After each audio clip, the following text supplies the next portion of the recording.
micrófono. A ver si puede ahorita checarlo. Ah, bueno, para decir.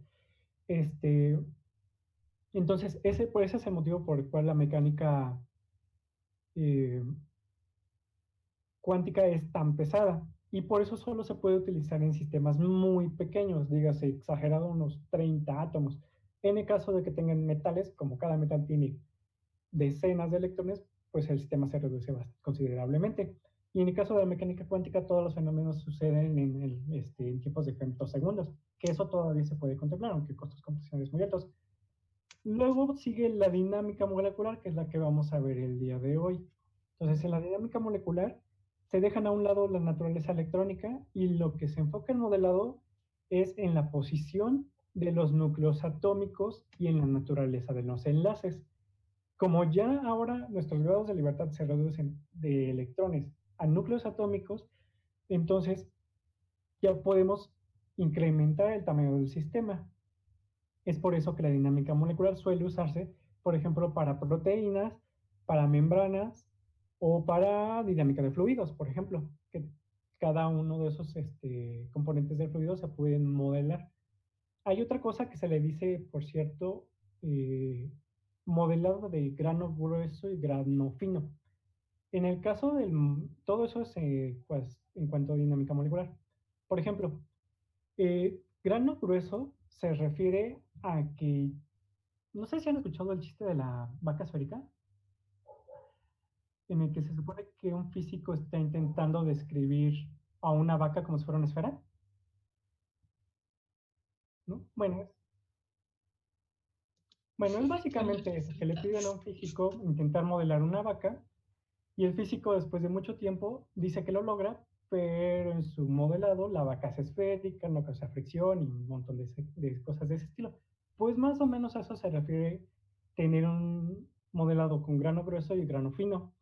En el caso de un modelado de grano grueso, se hace que un conjunto de átomos, por ejemplo la molécula de agua, se comporte como una única esfera que contiene las propiedades electrónicas del agua. Eso se le llama grano grueso. Y esa esfera puede ser grupos funcionales o aminoácidos o incluso pequeñas polipéptidos que contengan en esa esfera la información o el comportamiento de ese pequeño polipéptido. Ese es grano grueso.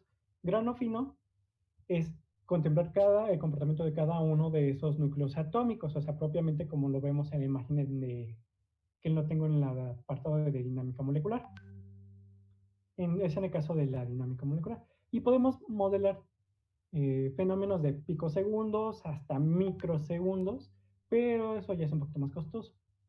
Luego está la mesoescala, que ese yo creo que no lo vamos a alcanzar a ver, pero es un paso más arriba de la dinámica molecular. En la mesoescala ya tenemos más cúmulos de átomos. Se utiliza mucho para modelar membranas y materiales. Entonces, en casi forzosamente todo se modela a través de grano grueso, justamente por el número este, de átomos y de grados de libertad que tiene el sistema. Entonces, esos tres niveles, mecánica molecular, dinámica molecular y la mesoescala, son los que se contemplan en las simulaciones, justamente porque casi todo está a nivel atomístico. Ya después viene la macroescala, que esa es la que logramos ver. Entonces, una vez que ya más o menos nos explicamos en qué periodos de tiempo y de tamaño del sistema se utilizan, por ejemplo, las simulaciones, ahora la más común es en el caso de bioquímica y todo esto, es la dinámica molecular, aparte del Dawkins. Entonces, la dinámica molecular básicamente lo que hace es resolver las ecuaciones de Newton. ¿Se acuerdan las ecuaciones de Newton de movimiento, donde la fuerza es el producto de la masa por la aceleración? Entonces, un cuerpo, dígase, por ejemplo, una esfera, si nosotros la aceleramos, vamos a poder tener una fuerza. Entonces, en el caso de una proteína o cualquier cosa, en el que estamos considerando cada núcleo atómico como si fuera una pequeña partícula, dejando al lado los electrones, podemos perfectamente acoplarnos a las ecuaciones de Newton. En este caso, los núcleos son tomados como entes puntuales con una carga y estos están unidos a través de enlaces. Estos enlaces se les también da una especie de acercamiento como si fueran pequeños resortitos. Entonces, una de las consideraciones primero para la dinámica molecular es que uno necesitamos, como de costumbre para la mayoría de las técnicas de simulación, una geometría de entrada y aparte requerimos algoritmos.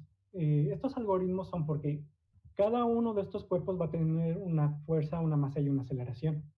Entonces, el, hay que sumar todos esos valores a través de todo nuestro sistema, dígase ya sea una molécula de agua, el átomo de hidrógeno o una proteína. Entonces, estos algoritmos son para contemplar todos esos sistemas que vamos a modelar. Ahora, en la vida real, lo que vemos o la variable más cercana que podemos como que proyectar es, por ejemplo, la energía cinética, o sea, todo ese movimiento de los átomos y las proteínas es como que la variable más cercana. Entonces, esa la podemos extraer a través del operador de energía cinética. Un operador es básicamente una operación que le hacemos a una función para extraer un valor. En este caso, el operador de energía cinética, yo creo que en algún momento lo vieron, por ejemplo,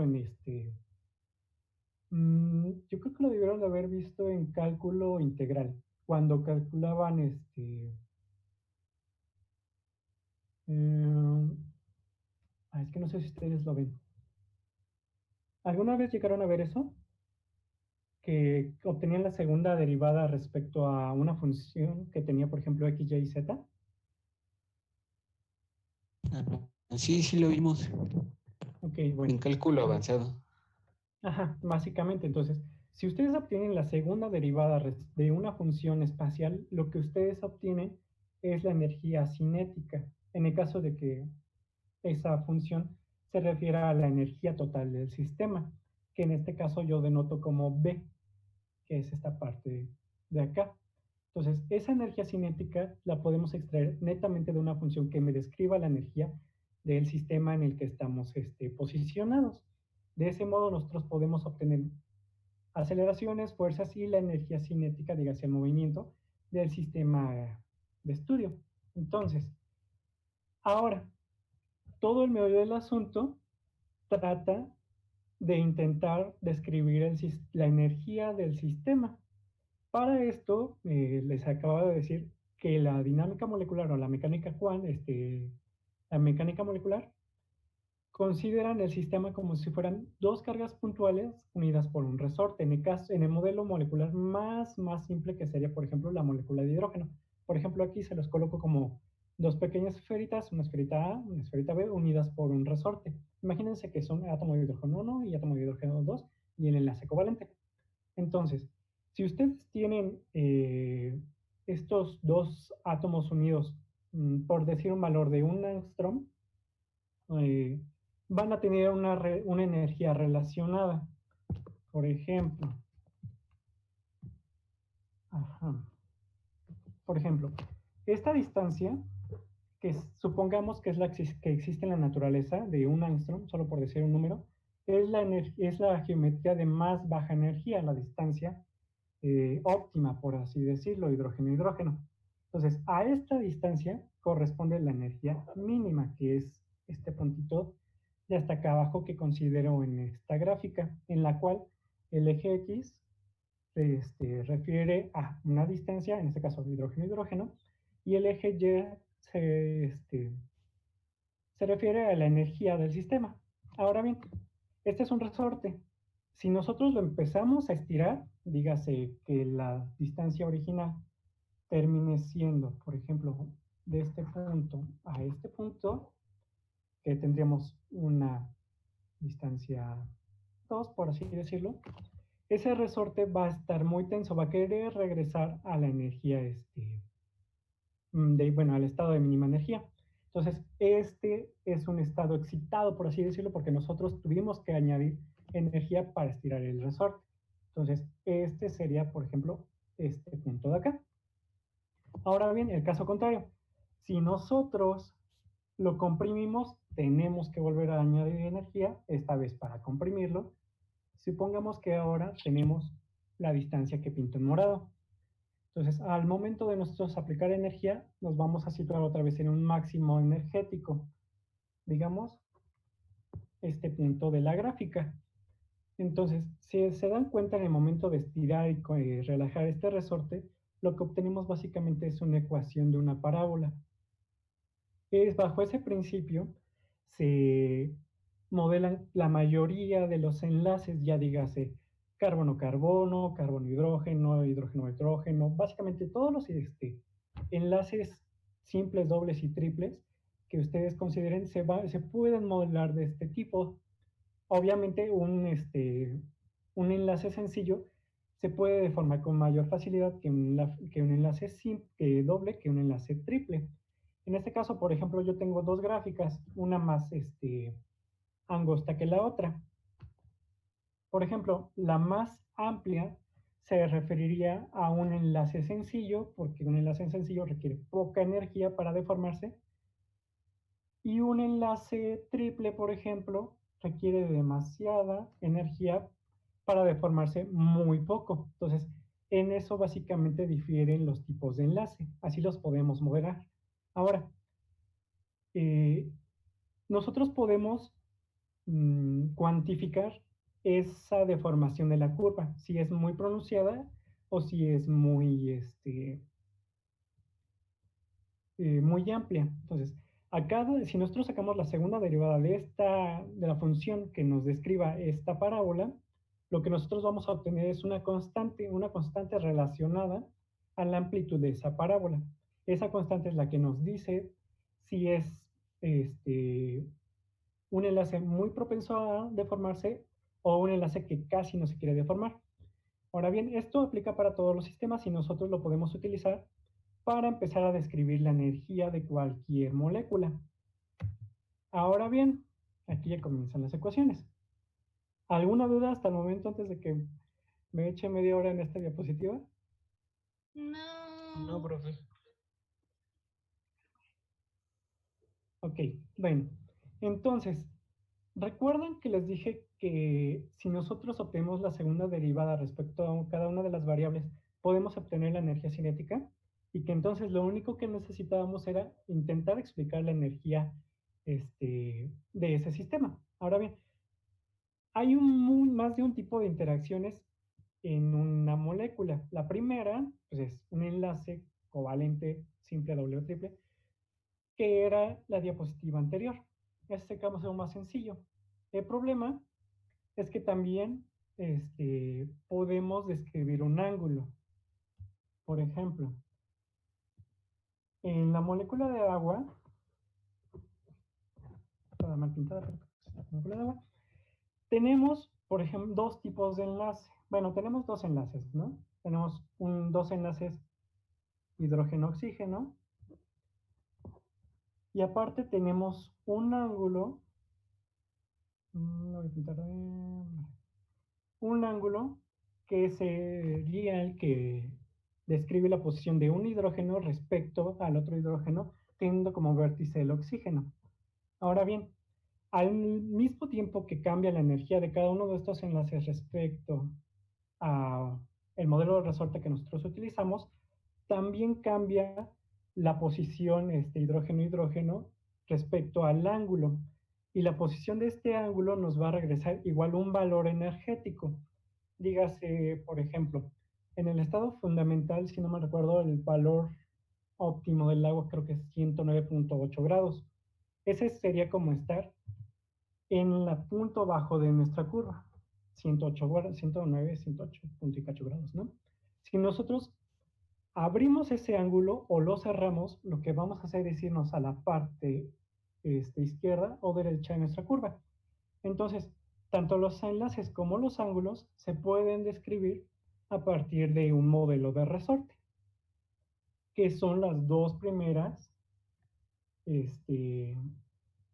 partes de mi ecuación, dígase, la del enlace y la del ángulo.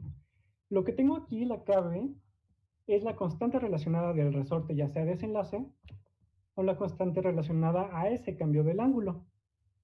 Ahora, esa B menos B0 o esa phi menos phi0, o teta, no recuerdo qué es, se refieren al cambio del ángulo o del enlace respecto al valor óptimo. Es decir, esta diferencia de aquí, si estábamos hacia valores positivos o hacia valores negativos. Es probable que incluso nos encontremos aún en un punto intermedio. Entonces, esta diferencia de aquí va a tener una energía diferente a que si nosotros nos posáramos en un extremo, dígase a este, y la diferencia total sería este de aquí. Entonces, de ese modo nosotros podemos considerar la energía de un sistema en base a enlaces y a ángulos. Y el exponente cuadrado, creo que ya se escuchó el que pasa por hacer. Bueno, no lo ese exponente cuadrado es justamente porque nos tratamos de, estamos intentando acercarnos a una ecuación cuadrática. Entonces, en una estructura no solo hay un simple enlace, sino que hay una serie de enlaces secuenciales. Por eso es que es esa suma de todas las energías relacionadas a todos los enlaces, esa suma de las energías relacionadas a todos los ángulos. Ahora, todavía hay más contribuciones a la energía. ¿Han escuchado del ángulo diedro? Déjenme. No, aquí lo tengo. Entonces, el ángulo diedro. ¿No? ¿Nadie lo ha escuchado? No, yo Bueno, tampoco. bueno, el ángulo diedro. Aquí tengo una imagen en la que tengo 4 átomos. Por ejemplo, si fuera ¿qué se me ocurre? Mm, el butano, ¿no? Que tiene 4 átomos de carbono enlazados directamente en butano. Entonces, estos 4 átomos de carbono, si nosotros los vemos de manera lateral, podemos ver una especie como de sillita, por así decirlo, que va así. Ahora, si nosotros eclipsamos los 2 átomos del centro, lo que veríamos sería la clásica representación de Newman, si no me recuerdo, o ¿cómo se llamaba esta? Bueno, ¿cómo se llama la representación? En la cual nosotros eclipsamos estos dos átomos centrales y el ángulo formado, por ejemplo, del átomo A y el átomo B, que represento como omega, ese es el ángulo diedro. Entonces, bien podemos tener un ángulo diedro de 10 grados como de 180 en el caso de, por ejemplo, de hidrógeno a hidrógeno. Ese es el ángulo diedro. Ahora, no sé si recordarán en sus clases seguramente de orgánica, si nosotros tenemos dos grupos voluminosos, por ejemplo, que este hidrógeno fuera, se me ocurre, un átomo de cloro, solamente por decir algo, y este también fuera otro átomo de cloro, ese ángulo diedro se va a relacionar directamente con la energía de la posición. Ahora bien, la energía entre estos dos átomos de cloro virtuales que estuvieran cercanos va a ser más alta, digamos, aquí, que si nosotros lo tuviéramos en la posición 3, que es la que acabo de pintar, por ejemplo, que sería por... Aquí voy a pintar un segundo puntito. Y el punto de más baja energía sería que estuviera completamente en la zona opuesta, que sería el mínimo de todo mi gráfico. Pero nosotros podemos seguir al mismo tiempo hacia el lado opuesto. Es decir, vamos otra vez de subida. El problema que tienen, o la diferencia que tienen los ángulos diedros respecto a los enlaces y a los ángulos, es que nosotros podemos utilizar no solo ese hidrógeno, sino cualquiera de los otros tres que estén enlazados al átomo de carbono. Entonces podemos dar vueltas y vueltas y vueltas y vueltas. Entonces, propiamente, la ecuación más cercana para describir un ángulo diedro o la energía relacionada a los movimientos de un ángulo diedro sería la de una ecuación trigonométrica, propiamente sería 1 más coseno de x. Es por eso que en este caso la contribución a la energía de los ángulos diedros tiene esa forma. Esta acá igual es la energía que nos asocia si esta ecuación es amplia o si es angosta. Entonces, si es angosta, lo que significa es que este ángulo requiere de mucha energía para deformarse pequeño. Si es amplia, requiere de muy poca energía para deformarse mucho. Entonces, hay más de un ángulo diedro en una estructura, por eso es que existe esa suma de todos los posibles ángulos diedros que nosotros tengamos. Igual dentro del coseno, esto de aquí no es más que una diferencia entre el ángulo diedro más estable y en el que estemos posicionados de una geometría específica. ¿Hasta ahorita alguna duda? Porque me faltan otros dos términos.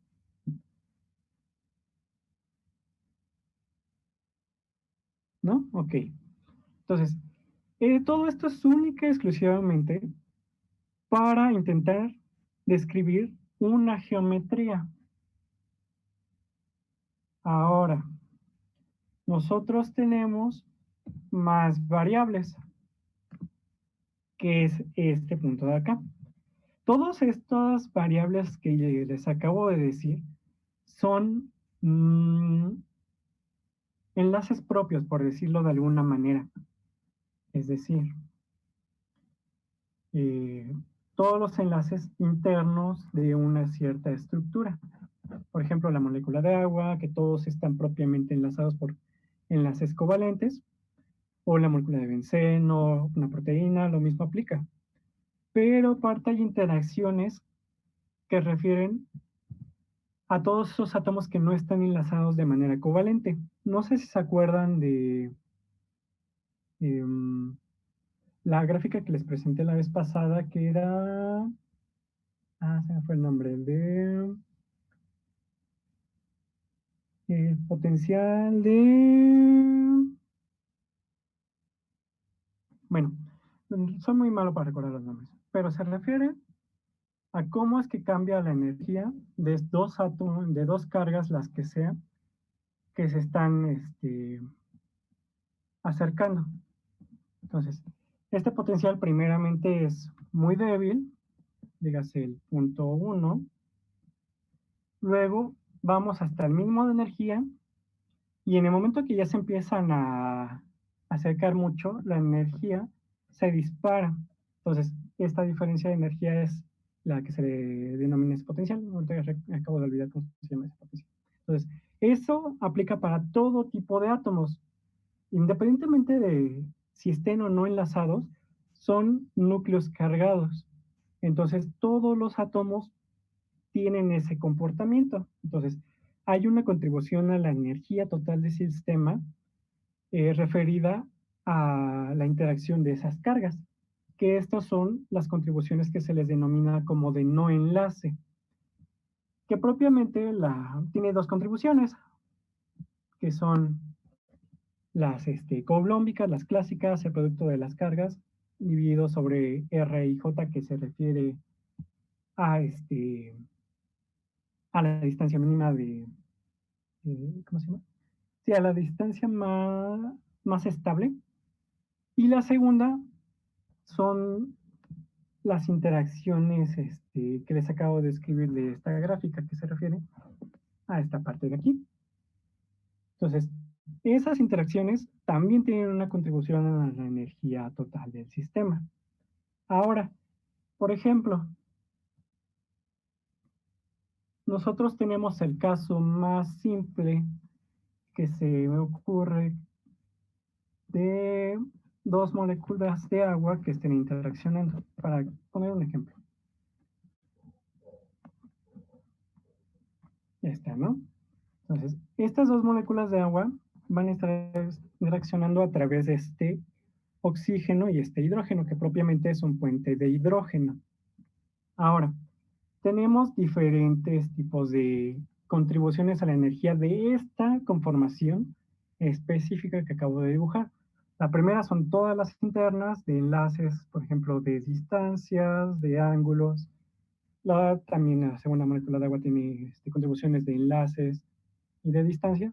Y aparte hay una contribución a la posición entre las dos moléculas de agua. Dígase, este enlace, esta interacción, que propiamente se describe a través de eh, interacciones coulomбicas.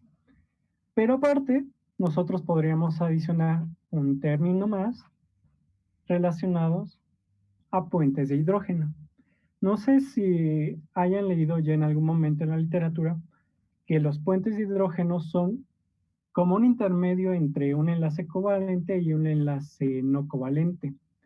Esto porque requieren que haya una cierta direccionalidad y aparte es, esa energía decrece muy rápidamente en el caso de que se separen en cantidades muy pequeñas. Entonces, eso es un parámetro adicional que nosotros podemos incorporar en el cálculo de la energía de sistemas. Ahora bien, este sistema que les acabo de pintar aquí tendría una energía relacionada, en el cual hay una contribución a este puente de hidrógeno. Pero aparte, imagínense el mismo sistema en el que están interaccionando dos moléculas de agua, pero esta vez van a interaccionar a través de los átomos de oxígeno. En esta conformación específica no existiría la contribución de puentes de hidrógeno, entonces su energía seguramente sería más elevada, dígase, más alejada de la conformación estable. Entonces, de ese modo empezamos a aplicar todas estas contribuciones a la energía solamente para describir la conformación de la geometría actual del sistema que estemos estudiando. Esto mismo aplica para todo tipo de sistemas y tamaños. Ahora, ¿alguna duda hasta el momento?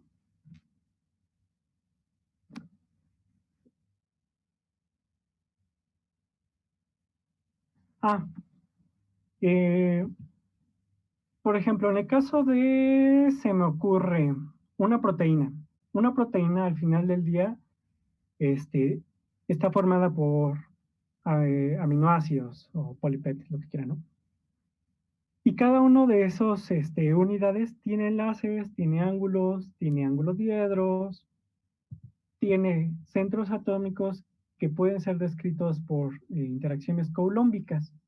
Entonces, todo lo que entre dentro de esta descripción puede ser descrita por este modelo. Entonces, por ejemplo, proteínas entran dentro de ese rubro. También, por ejemplo, el ADN, que nuevamente lo podemos reducir a interacciones atomísticas, lo podemos escribir la energía de cualquiera de sus posiciones respecto a toda esta ecuación. Obviamente, esta es una manera simplificada de cómo se comportaría. Es por eso que se puede aplicar a proteínas, a oligómeros, ADN, incluso se puede aplicar a modelos de membrana celular, aunque pues ya el costo es computacionalmente enorme, porque pues, el número de átomos que hay en una membrana celular es horrendo. Entonces, más o menos. Ok, entonces, ¿alguna duda por ahí? ¿Extra? No, profe. ¿No? Ok, entonces, esto era para intentar conseguir la ecuación que nos describa la posición exacta en la que estamos nosotros posicionados. Ahora, si nosotros aplicáramos la segunda derivada, lo que obtendríamos sería la energía cinética relacionada a esa posición. Simplemente por el principio que les decía en la diapositiva 4, en la cual, por ejemplo, nuestra fuerza está descrita por el negativo de la energía cinética aplicado a toda esa ecuación, y esa ecuación es todo esto. En el caso más sencillo tendrá, yo creo que unos 20, 30 parámetros. Bueno, entonces eso visto a súper grosso modo. Ahora ya que nosotros somos, en teoría, ¿cómo se dice? Bueno, tenemos una manera de describir la energía de una posición específica. Lo que nos hace falta es ahora intentar hacer que este sistema empiece a cambiar de posición respecto a un tiempo, que eso es en lo que se abarca la dinámica molecular propiamente. toma la posición de un sistema, a cada uno de los átomos agrega una velocidad de manera aleatoria, que eso es propiamente ya el algoritmo de la dinámica molecular. Con esas aceleraciones podemos calcular las fuerzas, que es esto que les escribí aquí. Ahora, si nosotros ya conocemos una fuerza y una aceleración para cada uno de los átomos, lo que nosotros podemos hacer es empezar a hacer una trayectoria de los movimientos propuestos por digamos, algoritmo. Es decir, yo tengo, me voy al caso más sencillo. El átomo de hidrógeno. Yo tengo el átomo de hidrógeno y lo tengo en una posición X1, cualquiera que sea la posición X1. Ahora, yo lo que voy a hacer es asignarle una velocidad que voy a llamar V1. Y esa velocidad tiene una intensidad y una dirección. Ahora, esa velocidad es aleatoria. En esta posición de acá, yo voy a tener un hidrógeno 2, un segundo hidrógeno, que tiene una posición 2. Bueno, tiene una posición 1, pero es diferente de la X1. Y también le voy a dar una velocidad aleatoria. Y digamos que esa velocidad aleatoria fue en esta dirección. Entonces, ahora con esas aceleraciones, lo que me hace falta calcular es su fuerza. Y esa fuerza es el producto de la masa por la aceleración. Ahora bien, yo tengo una masa relacionada al hidrógeno 1 y una masa relacionada al hidrógeno 2. Entonces, en el momento que nosotros empezamos a resolver las ecuaciones de Newton, empezamos a tener un sistema dinámico, por decirlo de algún modo, ya que en el momento que nosotros empezamos a movernos en la dirección de todas esas fuerzas, vamos a tener que el hidrógeno 1, por ejemplo, se movió a una posición 2. Y el hidrógeno 2 se movió igualmente a otra posición 2. De tal manera que es como si todo el sistema estuviera evolucionando en un rango de tiempo. Es decir, tiene una naturaleza ahora ya dinámica. Eso solamente resolviendo las ecuaciones de Newton de movimiento. Ahora, a cada uno de estos pasos, ¿cómo decirlo? Si a cada uno de estos pasos o de cambio de posiciones se les asigna de manera arbitraria un cambio de tiempo. Entonces, así nosotros podemos decir que simulamos 10 picosegundos, 30 picosegundos, 5 microsegundos. Obviamente, esos cambios de posiciones tienen que ser coherentes. Por ejemplo, una proteína, dígase la que sea, solamente voy a dibujar algo así, está restringida, al menos en el interior, su movimiento por todos los átomos que la rodean. Entonces, en una proteína, por ejemplo, el átomo 1 se puede mover respecto a su entorno a una posición 2, siempre que estemos dentro de ese espacio. Pero, por ejemplo, no podemos hacer que un átomo que esté aquí se desplaza netamente hasta acá, porque eso simplemente empezaría a destruir el sistema. Todo eso son como que restricciones que están dentro del procedimiento de dinámica molecular. Entonces, básicamente lo que tenemos es esto. Definimos un sistema, dígase la geometría, asignamos posiciones, velocidades, con eso las fuerzas, la aceleración y todo.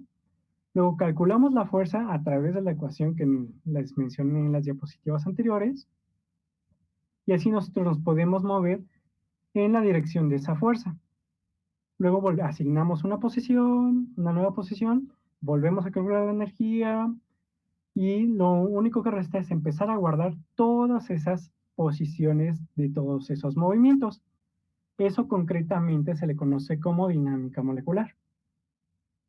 Ahorita lo vamos a ver un poquito más, mm, eh, ahora sí ya cómo funciona propiamente.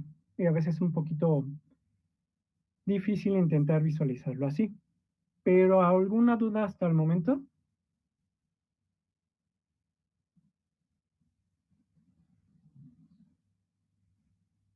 ¿No? ¿Sí?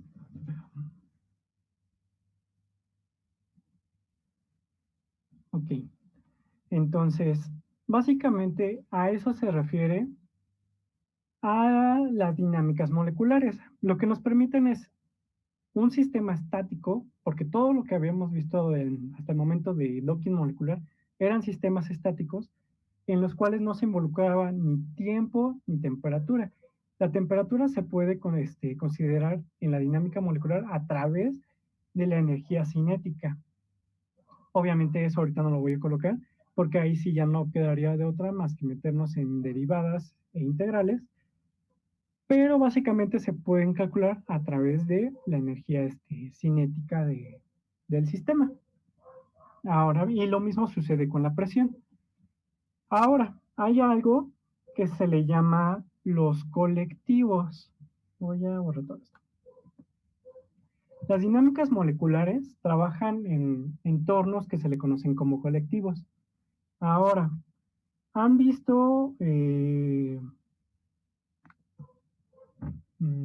bueno, recuerden sus clases de inorgánica en las que nosotros tenemos una estructura cristalina? Todo bien mal dibujado.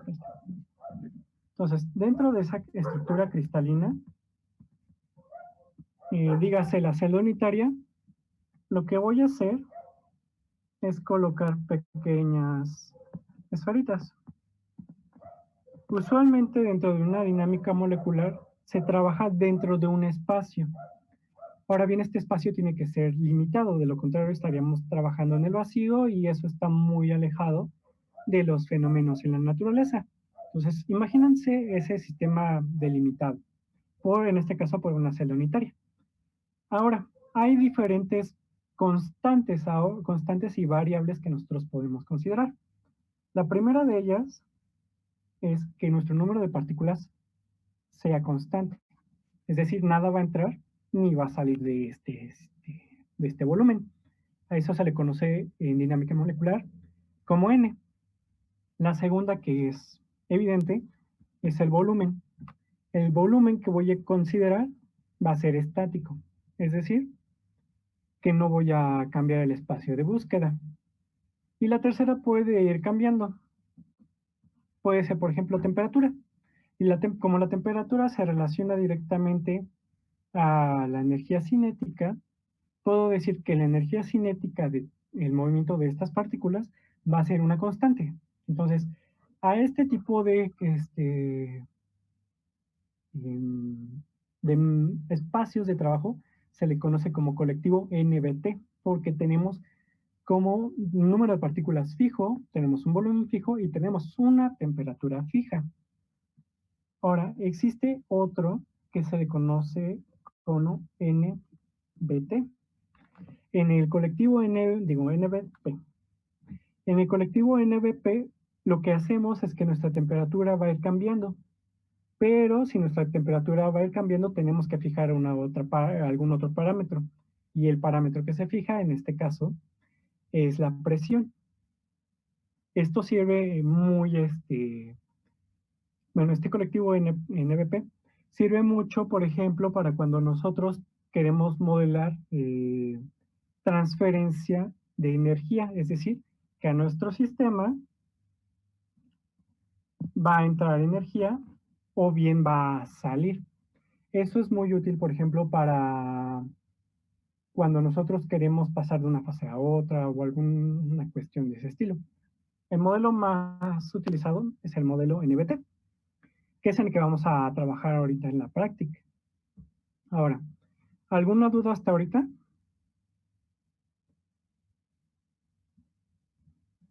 Por cierto, hay un modelo que es íntimamente relacionado al modelo NBT que se le denomina NBE. Obviamente aquí lo que estamos fijando nosotros es la energía del sistema. Es decir, por ejemplo, el caso más simple que se me ocurre. Imagínense que ahora toda mi pantalla es mi espacio de búsqueda, de esa celda unitaria. Y yo voy a tener una molécula de hidrógeno por aquí y voy a tener una molécula de hidrógeno por acá. En el modelo NBT, lo que estamos haciendo es mantener la temperatura constante. Ahora, si nosotros mantenemos la temperatura constante, lo que estamos haciendo es que el sistema en general busque, por así decirlo, una conformación a la que una determinada temperatura sea estable. Por ejemplo, si ustedes recordaran en el cero absoluto, casi todas las moléculas están netamente compactadas. Entonces, por ejemplo, en el modelo NBT, a temperatura igual a 0 Kelvin, estas dos moléculas de hidrógeno seguramente estarían perfectamente acopladas en un entorno que esté meramente empacado. Pero si nosotros lo contemplamos a 300 Kelvin, que sería una temperatura bastante alta, casi básicamente la temperatura ambiente, es muy probable que al momento de resolver todas nuestras ecuaciones de movimiento, estos dos moléculas de hidrógeno se encuentren netamente posicionadas a una cierta distancia una de la otra, en un estado netamente variable. Pero esto ahorita lo vamos a ver. Entonces, ¿alguna duda hasta este punto?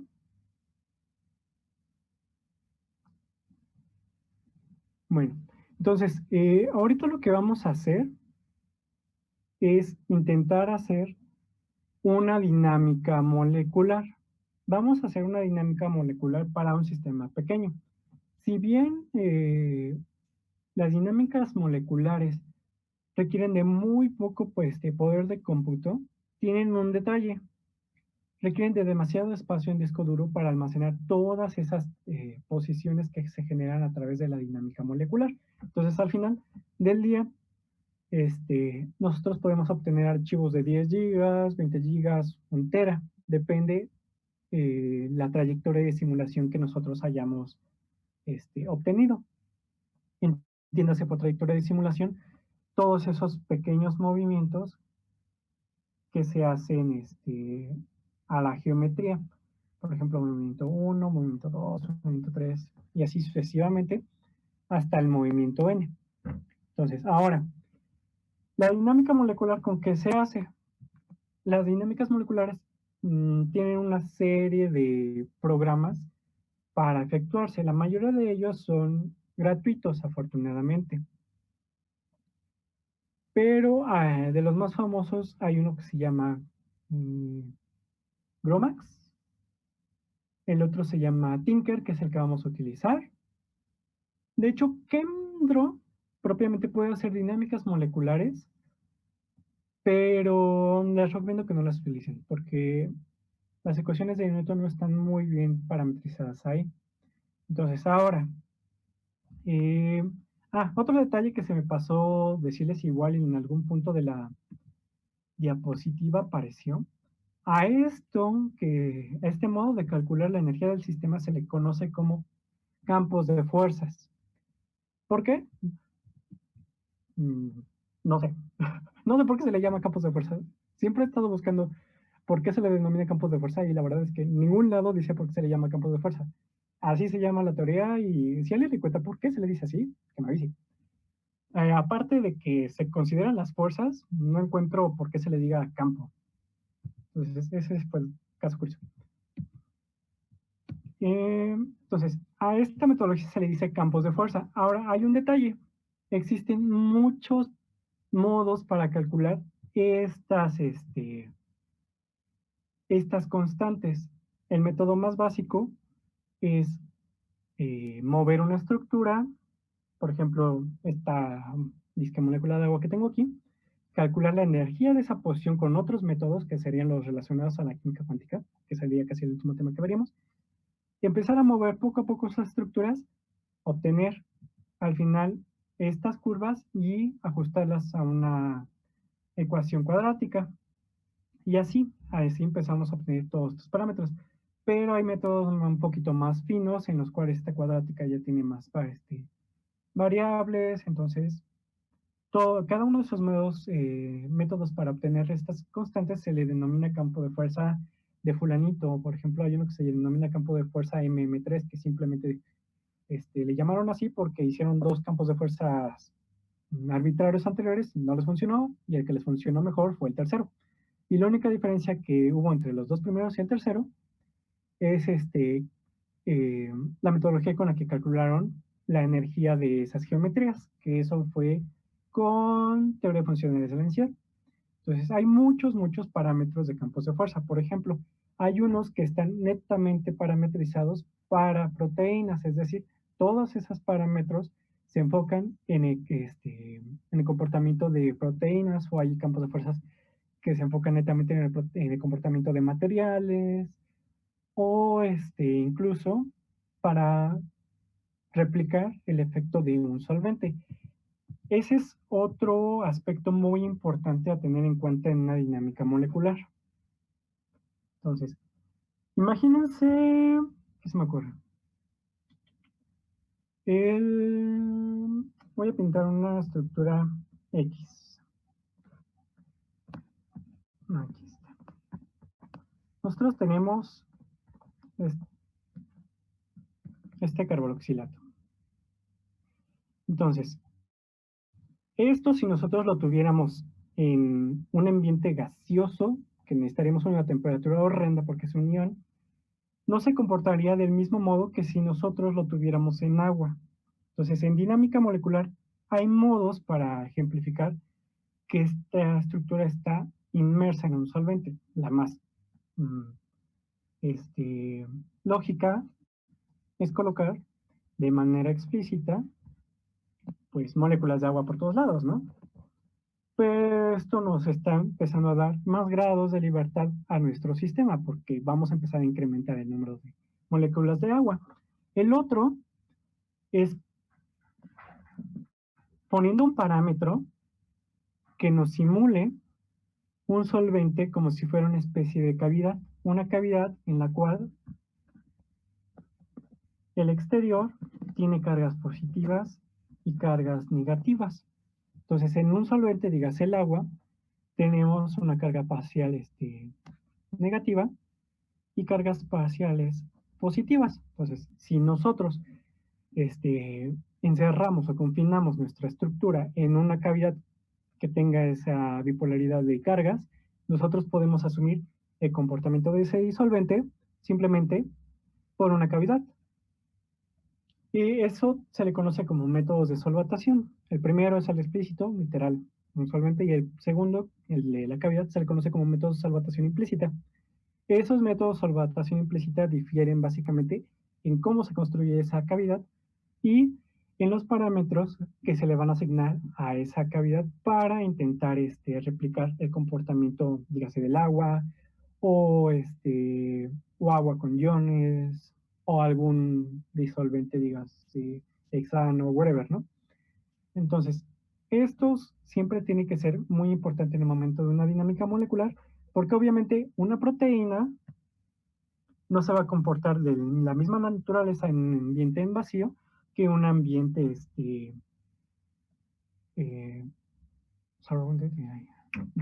rodeado de agua. Entonces, por ejemplo, si recuerdan las proteínas, ¿quién hace esto por una proteína toda mal hecha? Entonces, las proteínas tienen una cierta conformación, por ejemplo, a un pH determinado. No voy a poner 7, no sé. Entonces, si nosotros envolvemos esta proteína en un medio acuoso que simule las propiedades electrónicas de un medio de pH 7, seguramente vamos a tener una conformación específica. Pero si nosotros empezamos o bueno, de manera literal, quitamos ese entorno y lo dejamos en el vacío, lo que vamos a ocasionar seguramente es que esta proteína se desnaturalice o que adquiera una conformación completamente distinta.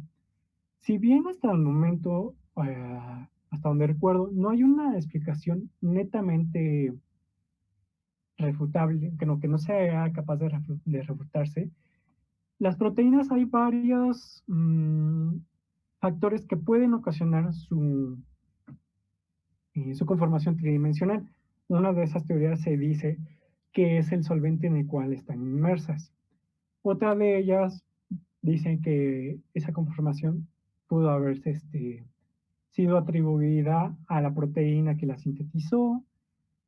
Entonces, suponiendo el modelo del solvente, es muy importante que lo contemplemos porque esa conformación puede andar cambiando. Entonces, hasta el momento, ¿alguna duda? Ya antes de entrar de lleno a hacer la dinámica molecular.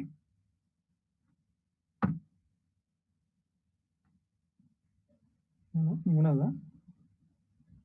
Bueno, entonces, para hacer una dinámica molecular, lo que necesitamos, pues, de lleno es una estructura. Entonces, ¿quién se apunta para hacer una estructura? ¿Tienen todos instalado Avogadro?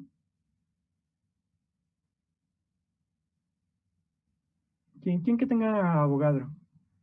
Bueno, entonces, voy a dejar de compartir mi pantalla. Déjenme ver. Sí, voy a dejar de compartir mi pantalla. Entonces, lo que necesitamos primero para hacer una dinámica molecular, obviamente, es ¿cómo se dice? Esa posición de inicio de la geometría. Entonces voy a dejar de compartir esto. Ahora, ya perdí esto. ¿Quién? Pues, ¿quién quiere primero construir una estructura, la que sea? No sé. ¿Omar? A ver. Entonces, si fuera tan amable, por favor, de construir una estructura, por ejemplo, en la que estés interesado. Tiene que ser muy pequeña, primero. Entonces, si nos puedes... Bueno, ya sé, mejor voy a hacer una pequeña dinámica molecular y ya ahorita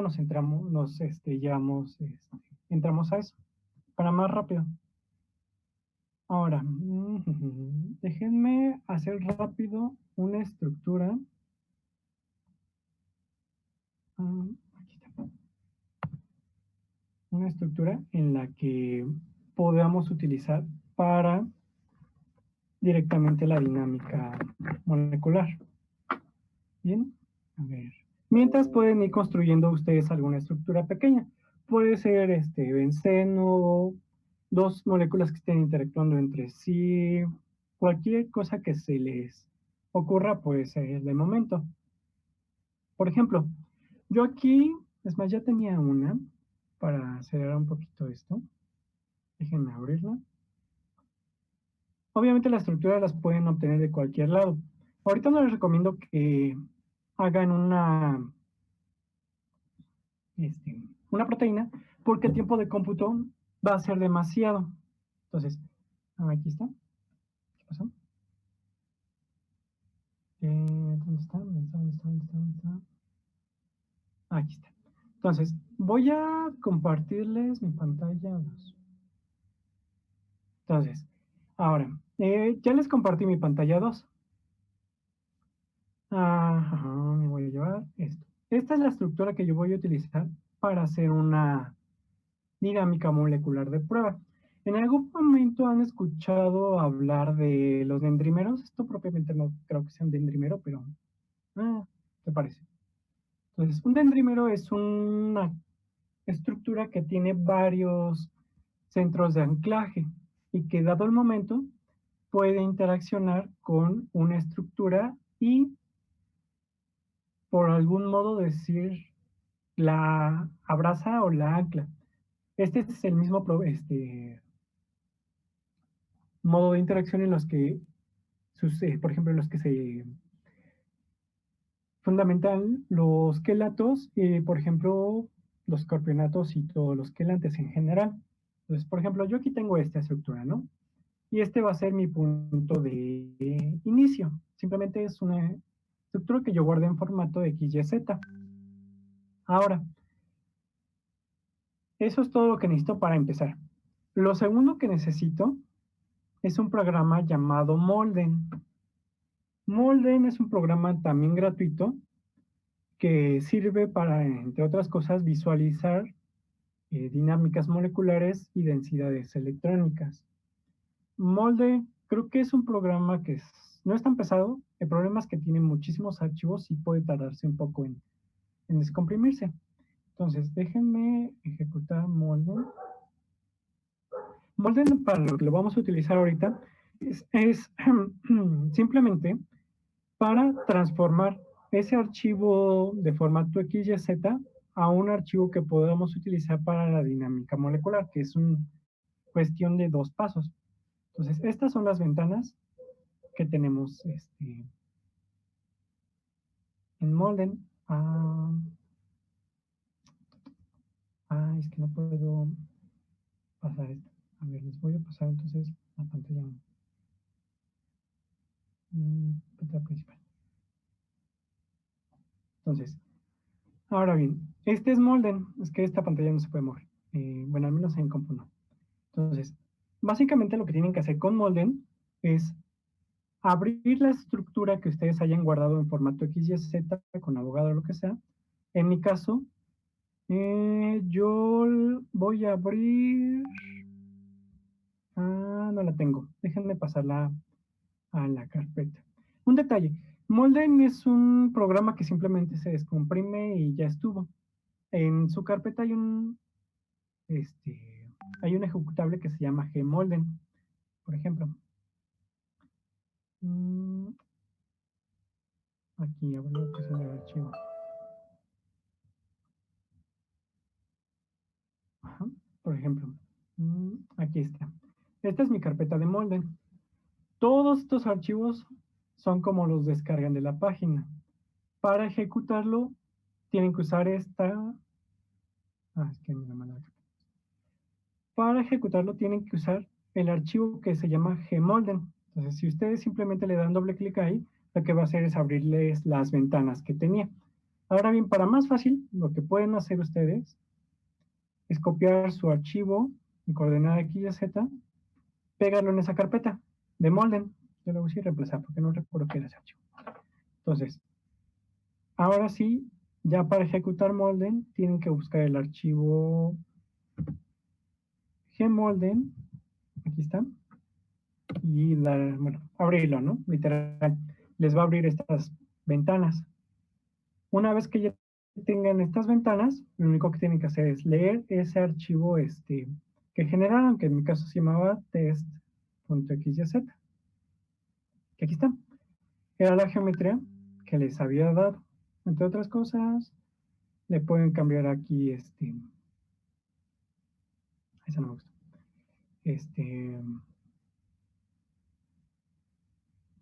La representación.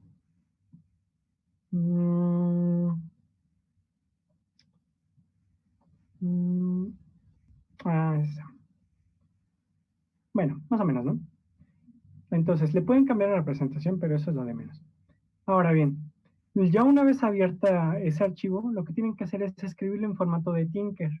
Tinker es el programa con el que haríamos la dinámica molecular. Y lo único que van a hacer es escribirle un nombre con extensión MM3. Y eso es todo. Entonces, en ese instante en el que ustedes le dan guardar, les crea un archivo en la misma carpeta en la que estaban trabajando con ese nombre y esa extensión. Ahora, para salir de Molden, lo que tienen que hacer es oprimir la calaverita, porque si no, no los va a dejar salir. Entonces ya, ¿no? Ahora, en esta carpeta que era en la que yo estaba usando Molden, debe de haber un archivo que se llame test. Aquí está, test.mm3. ¿Qué fue lo que hizo Molden? Lo que hizo Molden fue empezar a asignar algo que se conoce como tipo de átomo a cada uno de esos átomos que nosotros teníamos en la estructura. Los tipos de átomo son, por ejemplo, cómo va a ser descrito ese enlace, ese ángulo diedro o ese ángulo. Es decir, si va a ser un resortito referido a una elongación carbono-carbono, o si va a ser carbono-hidrógeno, todo eso. A eso se refiere con el tipo de átomo. Por ejemplo, aquí, ese número 2. Bueno, la primera columna es una numeración X de el número de átomos que tenían. En este caso ese átomo de carbono, la posición en X, en Y y en Z de ese átomo de carbono. Luego, le está diciendo que es un átomo tipo 2. Ahorita les voy a decir de dónde saca esos tipos de átomo. En este caso, para Tinker, un átomo tipo 2 se refiere a un átomo de a un átomo alifático. Y este átomo de naturaleza alifática está unido al átomo 2, al átomo 3 y al átomo 4. Entonces, en este caso igual, es un átomo tipo 2. No, es un alifático, pero es un alifático de alqueno. Es un alqueno propiamente porque solo tiene 3 conectividades.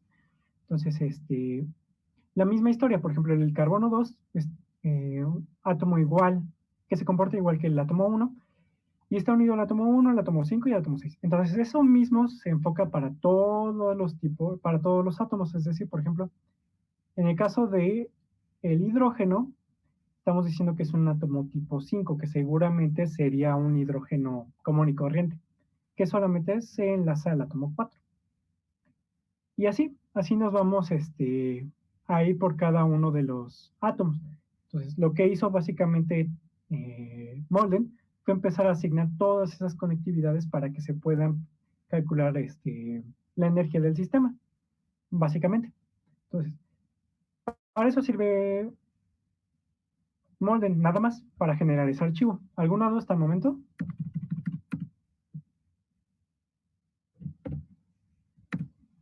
¿Cómo se llamaba este? Así. Entonces, una vez que ustedes ya tienen ese archivo que tenía extensión MM3, que es lo que tienen que hacer es copiarlo a la carpeta de un programa que se llama Tinker. Ahorita les voy a decir de dónde bajarlo.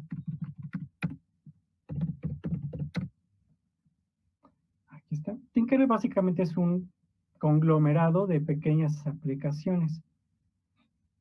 Entonces, yo aquí voy a reemplazar porque no recuerdo lo que tenía. Tinker, lo que pueden hacer es descargarlo buscando, literal, escribiendo Tinker, dinámica molecular. Entonces ahorita les voy a decir cuál es la página de la cual lo pueden descargar. Es un programa netamente gratuito y que lo único que tienen que hacer es descargarlo y van a tener esta carpeta con todas esas pequeñas aplicaciones que conforman el programa Tinker.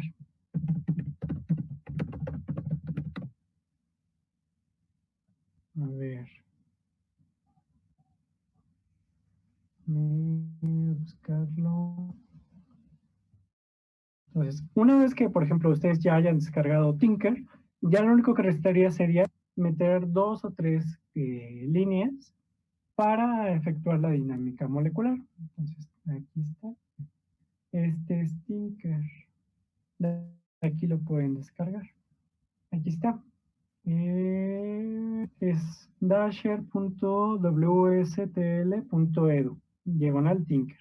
Entonces, de esta página, ustedes pueden descargar esta carpeta que tengo para ejecutar dinámicas moleculares. Hace muchísimas más cuestiones, pero entre su principal atractivo es realizar dinámicas moleculares. Por ejemplo, lo que ustedes descargarían en caso de que tengan Windows sería esto.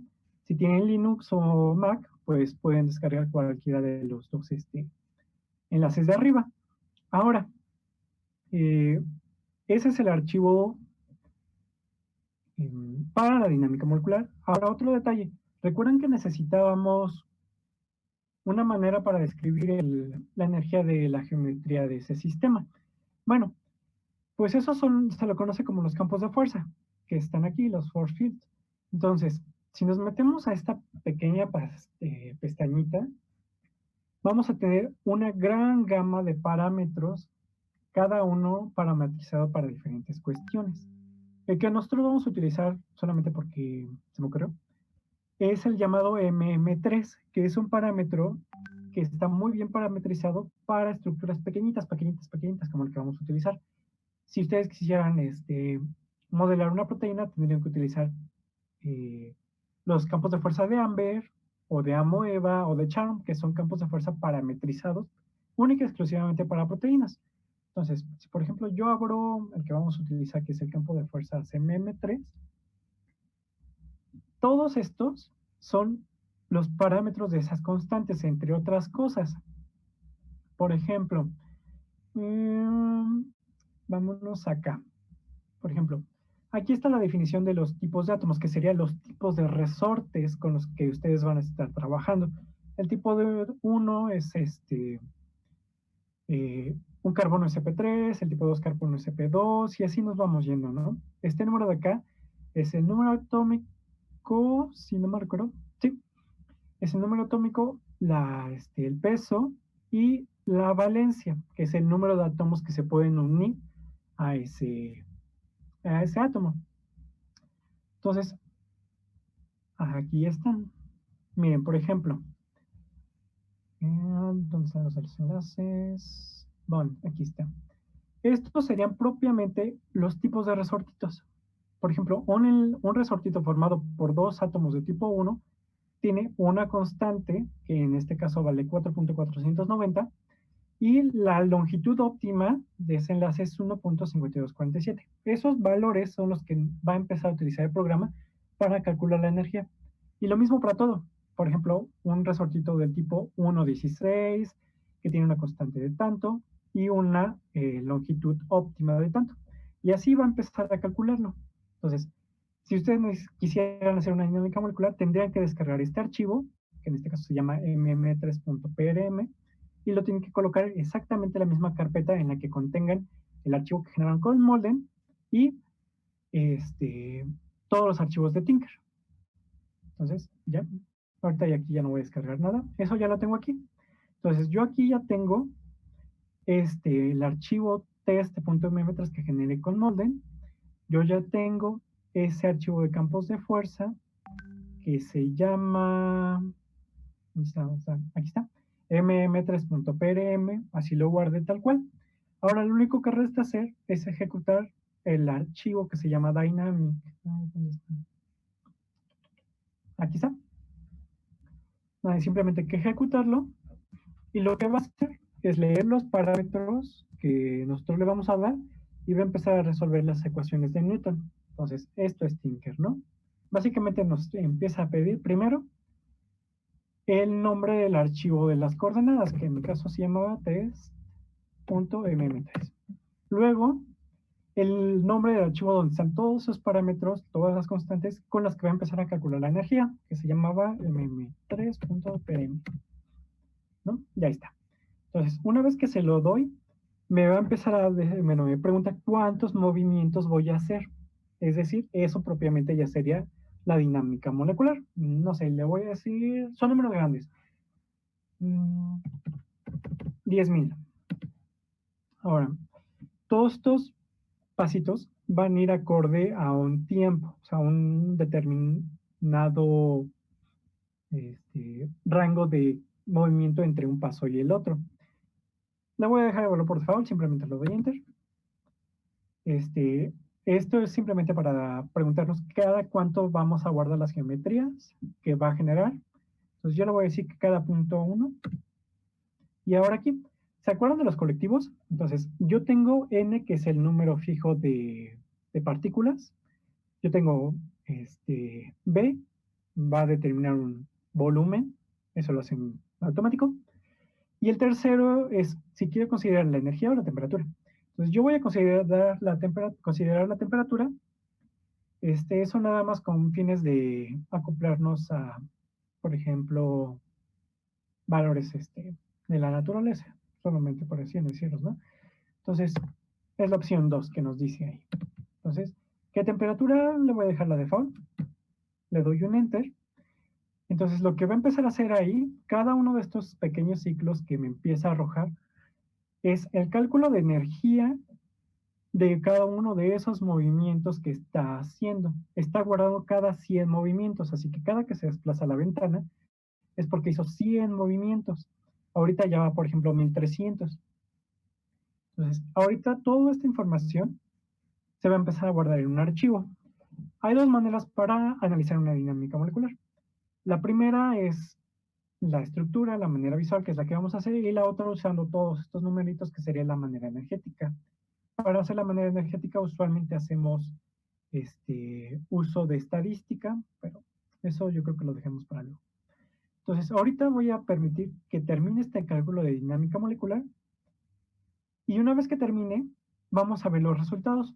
Esos resultados se hacen con, bueno, se visualizan con Molden.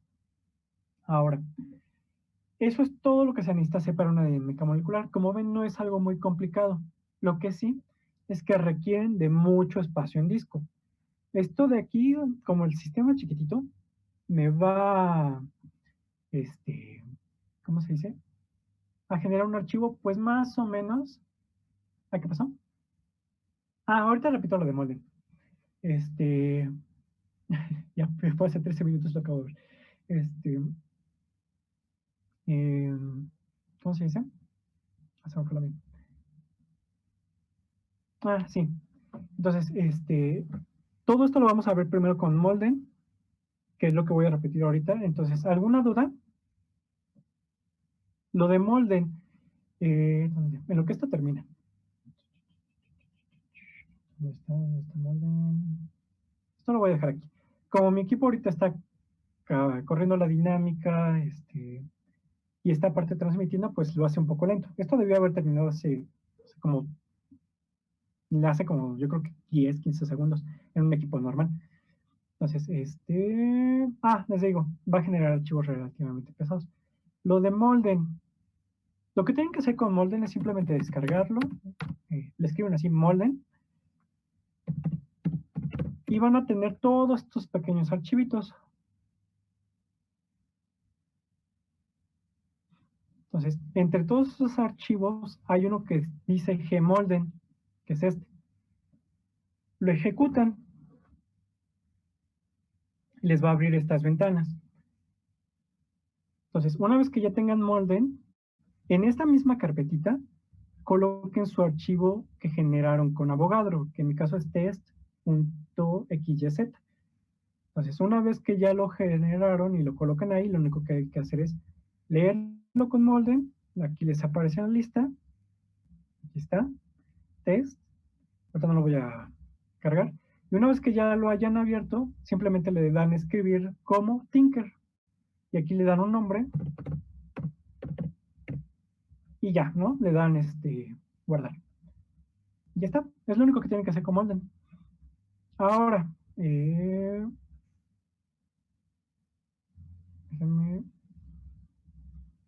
Está. Aquí está.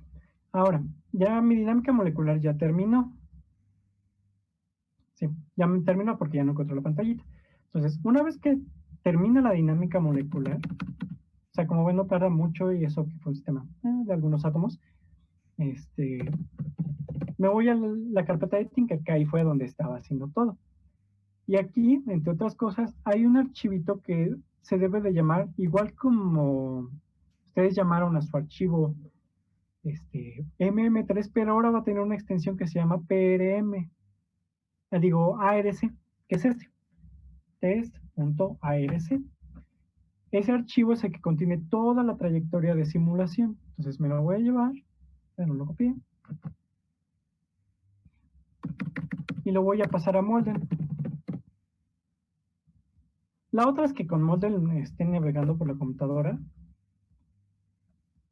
y lo busquen, pero a veces es un poco engorroso andar moviéndose en Molden de un lado a otro. Entonces, una vez que ya tienen eso, lo que hay que hacer es leer ese archivo. Es que tengo dos Molden abiertos. Déjame cerrarlos. Entonces ya se remolden. Así, ahora sí. Entonces, ahora lo que tienen que hacer con Molden es abrir ese archivo de extensión ARC. Entonces, en read, me voy hasta abajo, test.arc.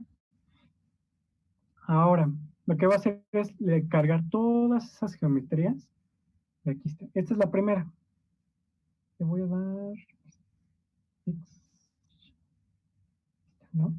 Entonces, esta es mi posición inicial con la que yo comencé la dinámica molecular. Ahora,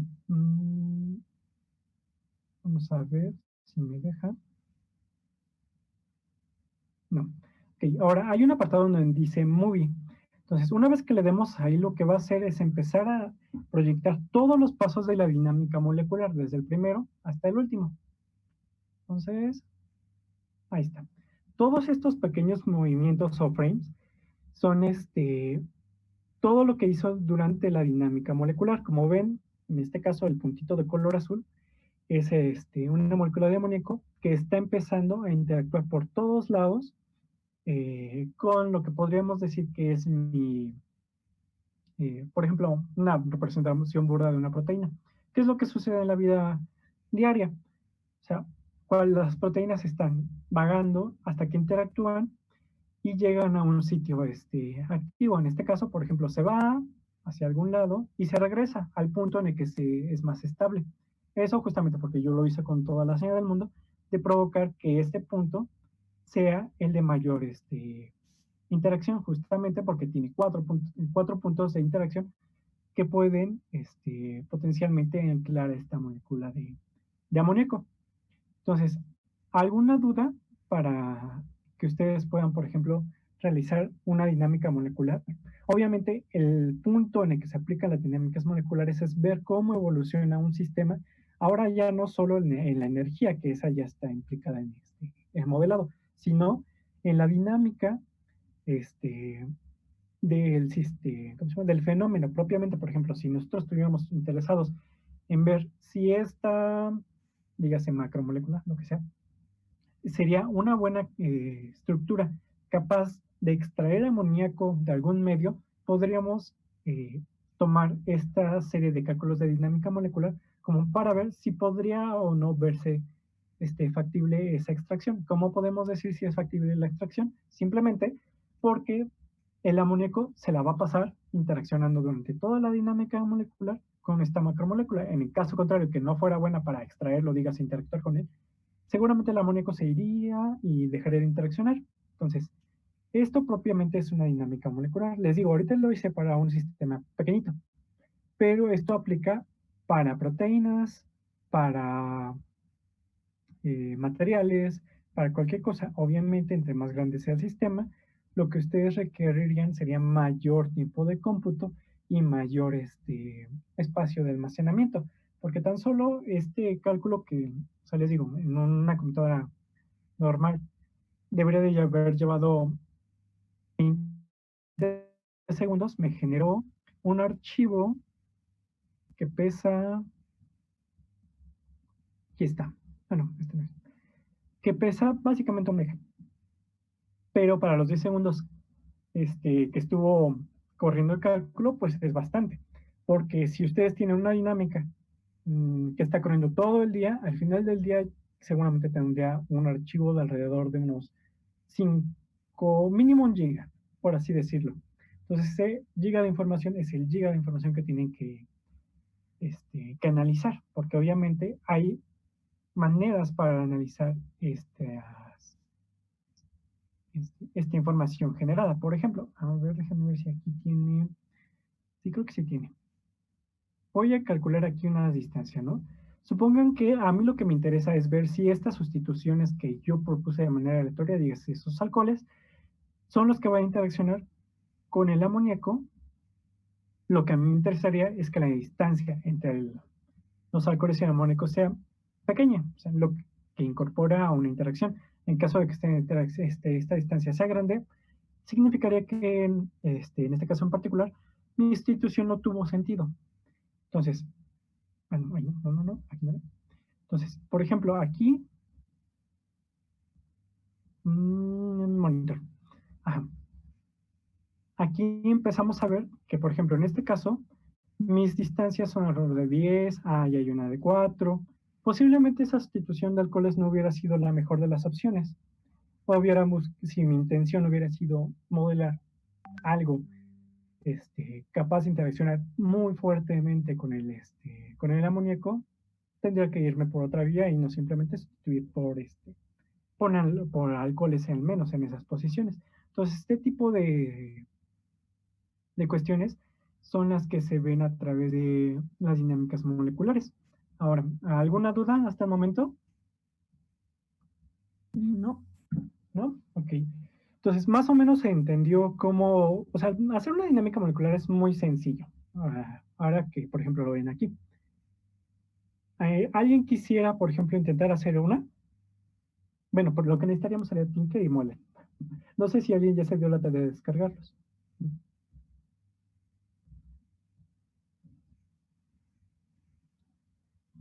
Porque lo de menos es que lo hagan aquí. Sí, si quieren les puedo dar acceso a esto para que ustedes intenten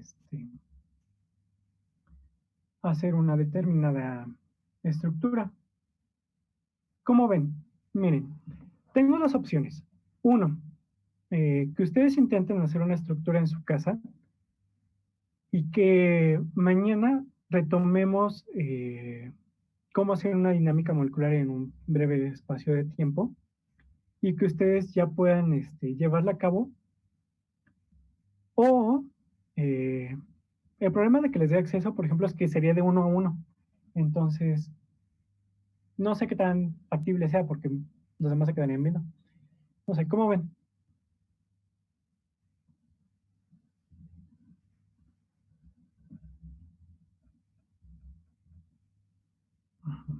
Entonces, primero, ¿alguna duda? ¿Quedó claro primero qué se requiere para hacer una dinámica molecular? Y, por ejemplo, lo más importante, ¿para qué se usa?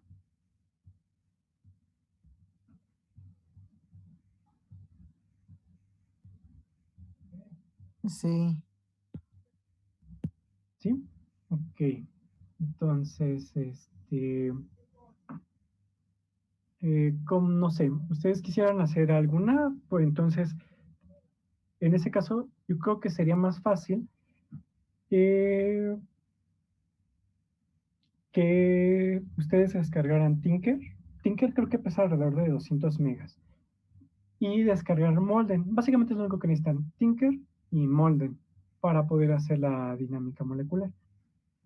Ahora, por ejemplo, aquí hay otro ejemplo que yo creo que a mí queda muy claro. Déjenme ver si... Este ejemplo, a ver, déjenme ver si...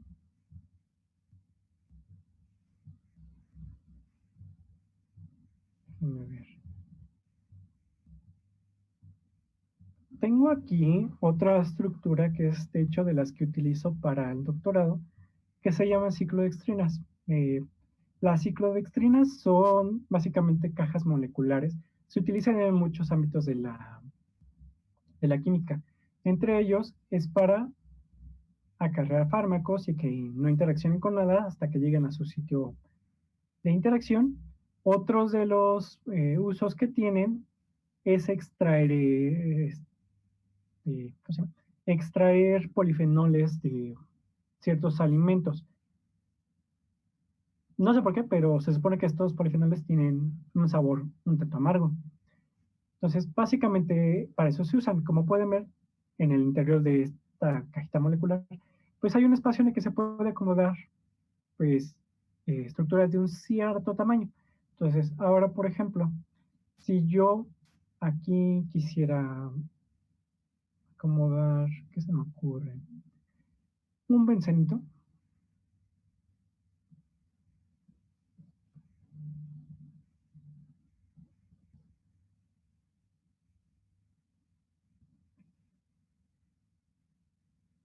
Ajá. Esto yo ya lo podría utilizar como punto de inicio para la dinámica molecular. Pero lo que quiero ver, o lo que quiero que vean, es, por ejemplo, cómo ocurren este tipo de fenómenos. La verdad es que esto yo ya lo he hecho y se acopla muchísimo, pero muchísimo a los datos experimentales, ¿cómo se llama? Que se tienen reportados para la formación de este tipo de sistemas. Voy a colocar, ¿cómo se llama? De este lado.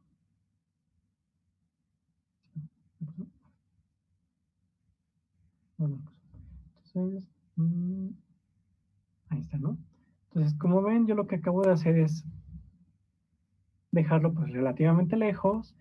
Esto lo voy a guardar como formato XYZ, simple. Acá, entonces fue mi ventana. Ah, ya, es que tengo muchas cosas.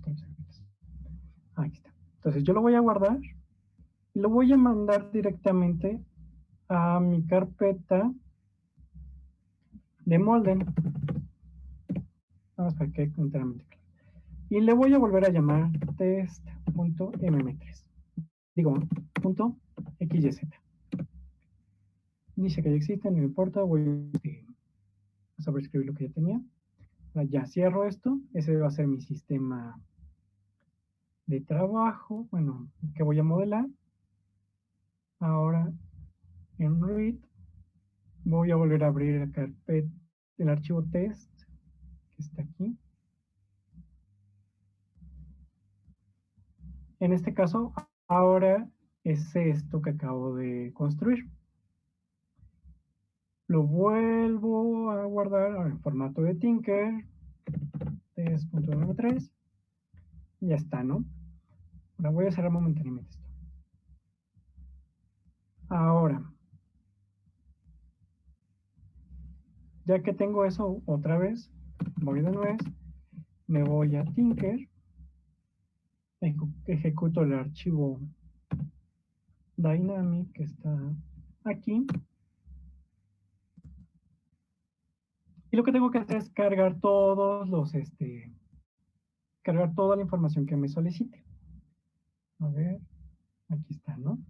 Entonces, como yo lo llamé exactamente igual, le voy a escribir test mm3, el campo de fuerzas, que es el que estamos utilizando, que es el mm3.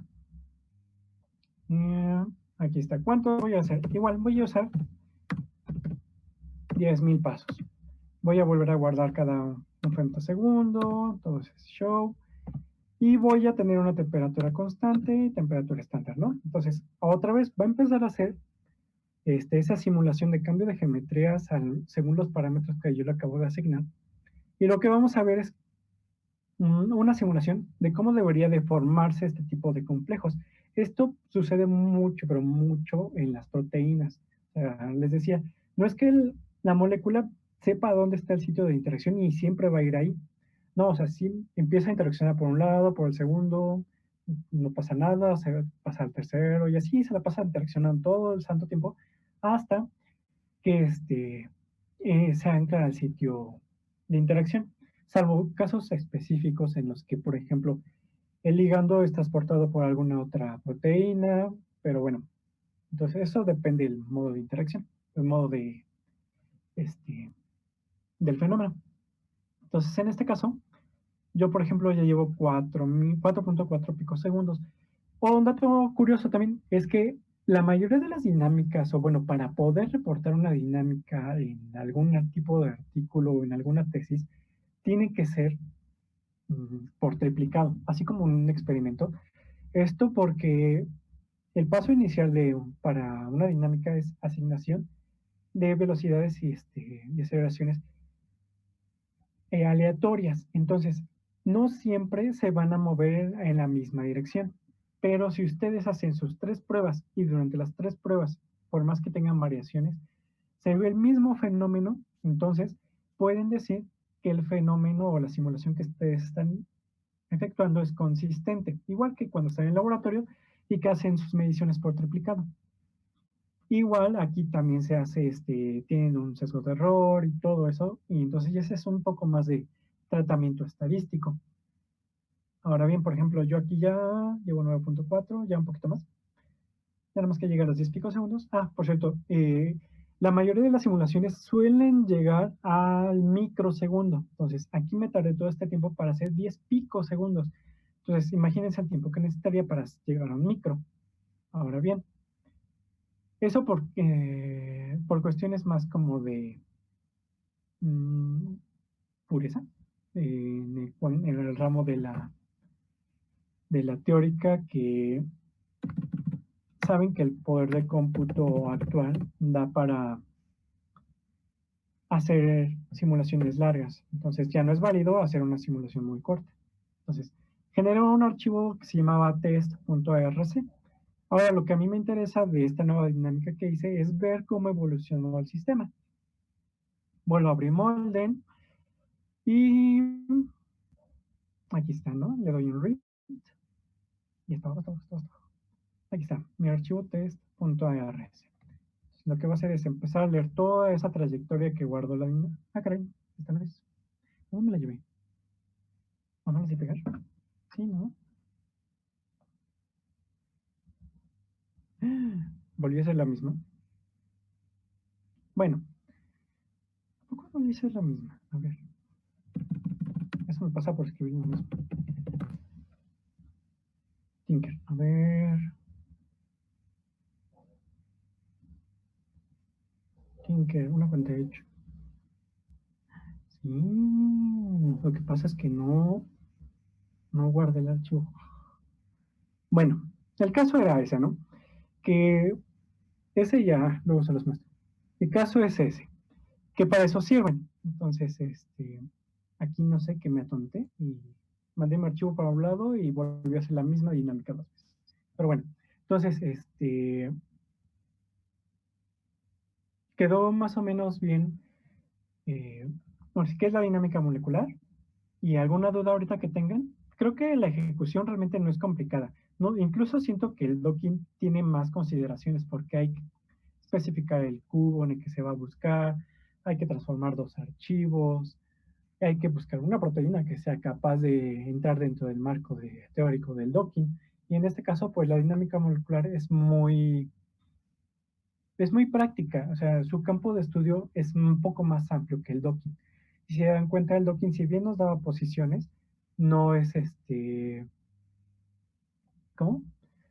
Ah, el archivo de Tinker. En mi caso, no sé qué pasó, siento que hice algo, que mandé ese archivo a otro lado. En este caso, para asegurarnos, miren, voy a borrar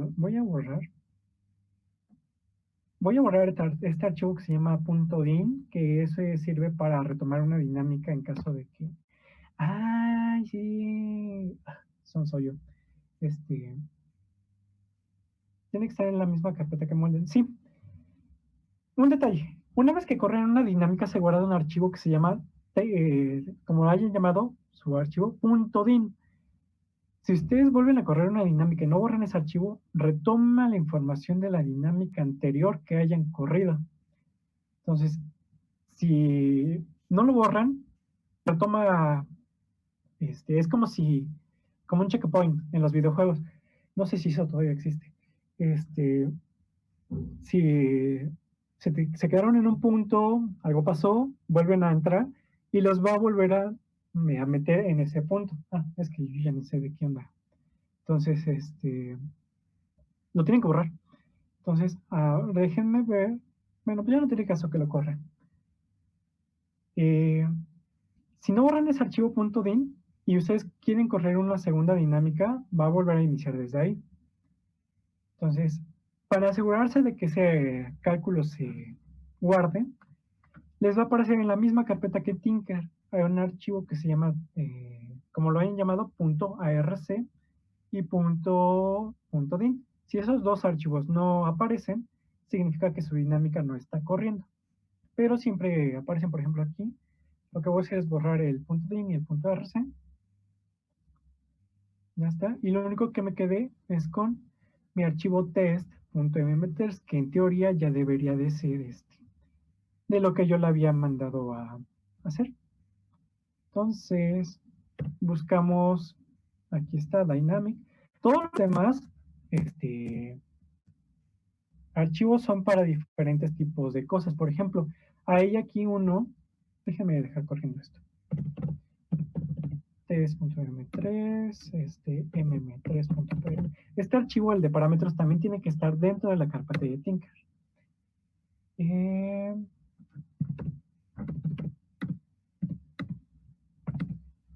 Entonces ya, se supone que esto ya es de ese complejo. Y creo que sí, porque ya va un poquito más lento. Entonces, todos estos archivos sirven para diferentes cosas. Por ejemplo, Monte, yo lo vi por aquí, aquí está. Monte sirve para hacer cálculos de Monte Carlo. Crystal sirve para crear cristales, es decir, que ustedes propongan una estructura, no sé, por ejemplo, lo que acabo de hacer, propongan una forma de la celda unitaria. Lo que va a intentar hacer Crystal es proponer una conformación o un empaquetamiento, mejor dicho, según los criterios que ustedes les acaban de asignar. Eso lo utilizan mucho para la predicción de cristales. ¿Qué otro? Por ejemplo, Scan lo que hace es generar un scan, literal, de una cierta geometría, es decir, empieza a generar rotaciones de ángulos para encontrar el mínimo de energía. Si no me recuerdo, no sé cómo se pronuncia, se refiere a puntos excitados, es decir, puntos de transición. En lugar de que nosotros vayamos a un mínimo de energía, lo que va a buscar este parámetro, bueno, este programa, es un punto excitado. Eso se utiliza, por ejemplo, si ustedes están interesados en fenómenos de absorción de luz, por ejemplo, en los cuales las geometrías se excitan y en el acto posterior se relajan y emiten radiación. Eso se utiliza para eso. Luego, esto lo que hace es calcular espectros, o sea, hay un montón de pequeños programitas que les sirven para, sí, para analizar diferentes estructuras. Optimize, esto lo que hace es lo que hace Avogadro de manera gráfica, lo hace conforme a la consola. Según yo, ya generó, aquí está, miren, hasta el final ya me generó un archivo test.arc y un archivo test.din. Vamos a ver si de verdad era el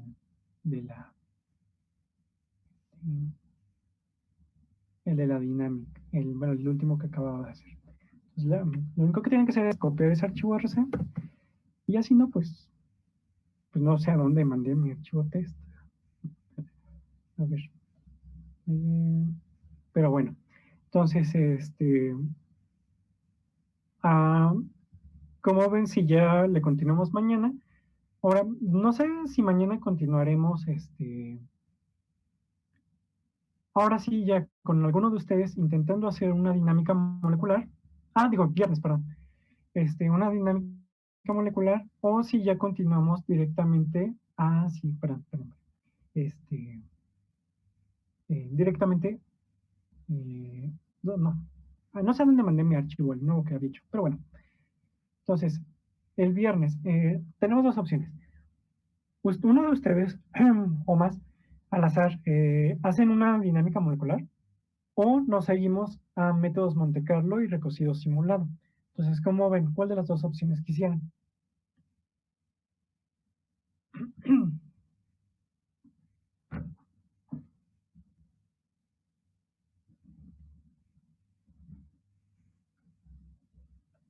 Ver.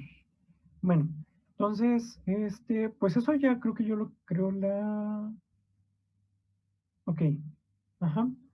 Entonces, nos iríamos a métodos de recocido simulado. En recocido simulado, la metodología es muy similar a lo de dinámica molecular, pero ya ¿cómo se llama? Ya les empezaría a explicar un poquito de más qué es eso, para qué se utiliza, igual los métodos Monte Carlo. Y ya la siguiente semana tocaría, si no mal recuerdo, cuántica. Entonces, cuántica está un poquito fumada, entonces ahí nos vamos a ir con toda la calma del mundo. Entonces, bueno, pues cualquier cosa me mandan mensaje y pues ya nos veríamos el viernes. Y ahorita pues enfóquense más que nada en sus exámenes para pues pasar, porque no sabemos cómo está esta cosa. Bueno, entonces cualquier duda pues me avisan, ¿vale? Y que tengan una excelente tarde. Hasta luego, profe. Gracias, profe. Hasta luego. Nos vemos.